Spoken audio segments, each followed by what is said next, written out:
چیز جو واضح ہو گئی ہے کہ کسی بھی صورت ذکر امیر المومنین علیہ السلام تشہد کے اندر اس کا وجوب ثابت نہیں ہو سکا، اور جو دعائیہ کلمات ہیں یا مناجات کی صورت میں علی بن ابی طالب علیہ السلام کا جو اسم گرامی ہے اس کی اجازت جو سی ہے وہ مراجع عظام نے بھی دی ہے، اور ان سے بڑھ کر ائمہ طاہرین علیہ السلام نے بھی دی ہے۔ تو کسی نہ کسی طریقے سے ان کو سیٹنگ کرنے کے بعد تو گروپ کے اندر بھیجا جا رہا ہے کہ جی اب بتائیں ایسے لے سکتے ہیں، ایسے لے سکتے ہیں، ایسے لے سکتے ہیں۔ تو ظاہری بات ہے کہ جو دعائیہ کلمات ہیں یا مناجات ہیں اس صورت میں تو لے سکتے ہیں جہاں جہاں پر بھی اجازت ہے، لیکن جو سوچنے کی بات یہ ہے کہ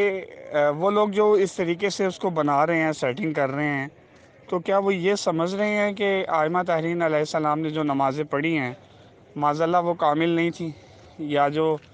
اللہ تعالیٰ نے اپنے حبیب کے ذریعے سے رسالت مآب صلی اللہ علیہ وآلہ وسلم کے ذریعے سے ہمیں نماز سکھائی ہے، اس کے اندر کچھ نہ کچھ نقص رہ گیا جس کو اب ہم نے پورا کرنا ہے۔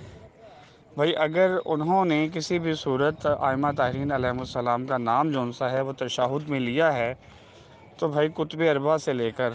اور آج تک جتنی بھی مستند کتابیں ہیں اور جتنے بھی مستند راوی ہیں، وہ کسی نے تو وہ لیا ہوتا نا، کسی نے تو وہ اس کا ذکر کیا ہوتا،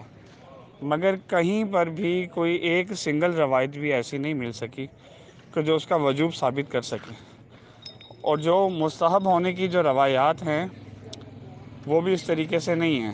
اول تو وہ کتاب مشکوک، اس کے بعد وہ جون سی سند ہے وہ مرسل، روایت مرسل ہے، اور اس کے بعد اس کے اوپر اور بہت سے ایلیگیشن، ایک الگ بحث ہے۔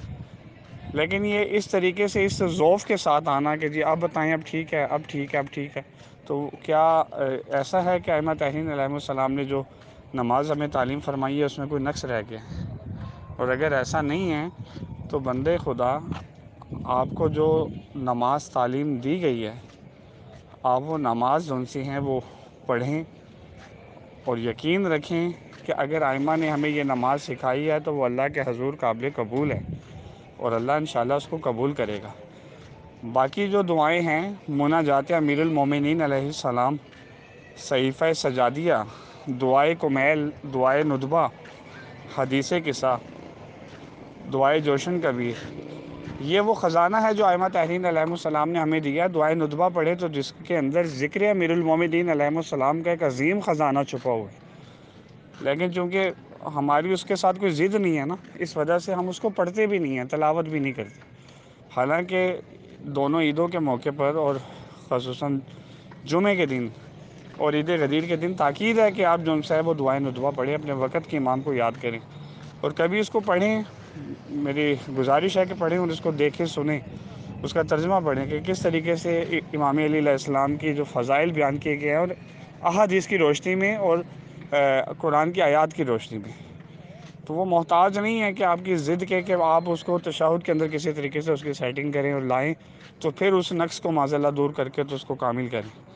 ہمیں جو نماز تعلیم دی گئی ہے وہ کامل ہے،